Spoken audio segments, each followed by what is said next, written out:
Hey everybody, slight change of pace from the content that we've been uploading. It's garage time. Not having the most primo winter ever. As a matter of fact, it's downright sucked thus far. It's January 20th of 2023. Thinking about heading up to Island Pond, Vermont this weekend, but we're waiting to hear if the trails are open after this most recent bout of snow. So while I'm waiting and trying to keep my mind occupied, we're going to do some stand-up jet ski work. So right now I've got the jet pump out of my stockish 2013 Superjet, and we need to change the impeller on it. So the reason for that is because the stock OEM Yamaha wear ring on my ski is completely pitted. And what happens when you ride in the ocean in the salt water is that salt water, or I don't know exactly how this happens because the clearances are so tight, but the salt gets in between the aluminum and the stainless, and it actually swells the wear ring. So your impeller is rotating, and I think I got rid of mine in the garbage, but basically as the impeller, yeah, see, this stock impeller doesn't even fit in here. It's so pitted. This is a brand new stock takeoff, but it'll actually scratch the surface of your impeller blades, and that's not good for your jet pump. It's not good for your impeller. It's not good for your driveline bearings. So we got a Solus solid stainless wear ring and a stainless impeller from Solus as well, so that we can avoid that problem, because there's no more insert in this stainless wear ring. It's completely made of stainless steel, so the salt water can't get in between anything. It's just completely made of stainless. So right now we're checking our pump clearances. We're checking the impeller to wear ring clearance with our manual over here. And then also we're checking, which there's not really a spec for this that I can find, but we're checking our impeller blade tip, which would be that edge right there, to the pump vane clearance as well. The further you space your pump towards your pump vanes, the harder the pump will load, and in theory, the more low-end power you'll have in throttle response. So you want to get those impeller blades as close to the pump vanes as you possibly can, but obviously you don't want them to touch or to interfere with each other. So I think we're clear on this on my pump.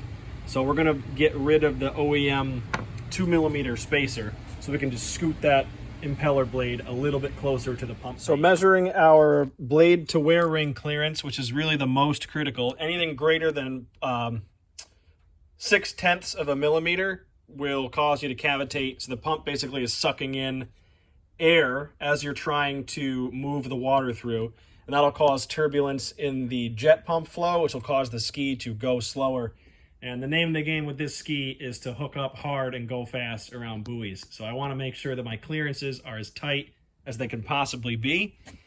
So manual spec calls for 0.3 to 0.4, and your service limit on this impeller is 0.6. So we're well within spec. We're actually better than spec. This is, with my feeler gauges, this is a 0.2 millimeter. And as I insert it there, I have a nice tight fit around the entire edge of the blade all the way out the other side.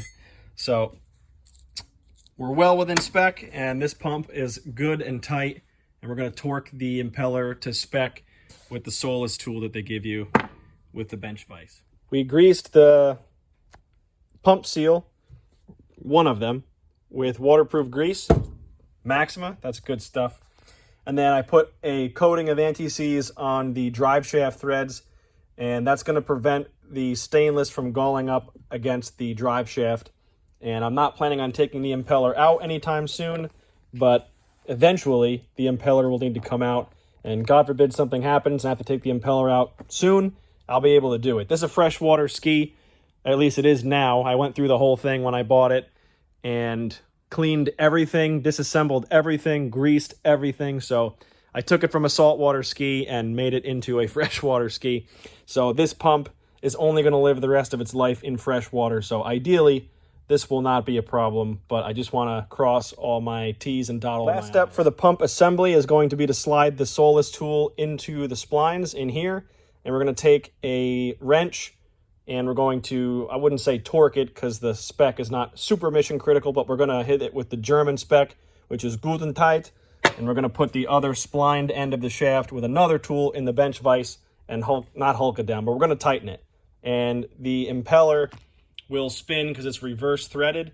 As the motor is spinning the drive shaft, this will be constantly tightening the impeller. Took the pump housing back to the shop, to the bench vise, and I don't have the tool with me still, I left it there, but the spline holder went over the end of the drive shaft, and I took the impeller holder tool they give you with the new impeller, and I cranked it down tight.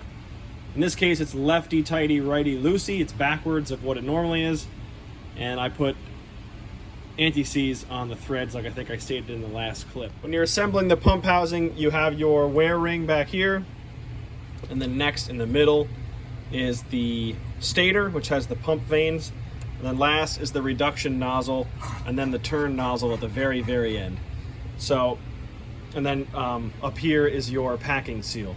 So when we insert this back into the pump tunnel, I'm going to run a bead of silicone on the pump tunnel itself around this surface, and we're going to scoot this in once I grease up the splines, and this will just kind of sit in there.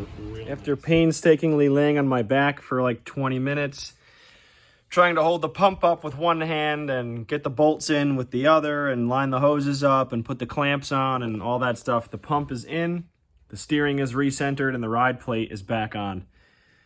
I kind of forgot to go over how the pump sections go together, but basically you put a small bead of silicone in between the reduction nozzle, the stator, and the wear ring, smush it together, and then I clean it up nice with rags and stuff to get the excess silicone that squeezes out off of it.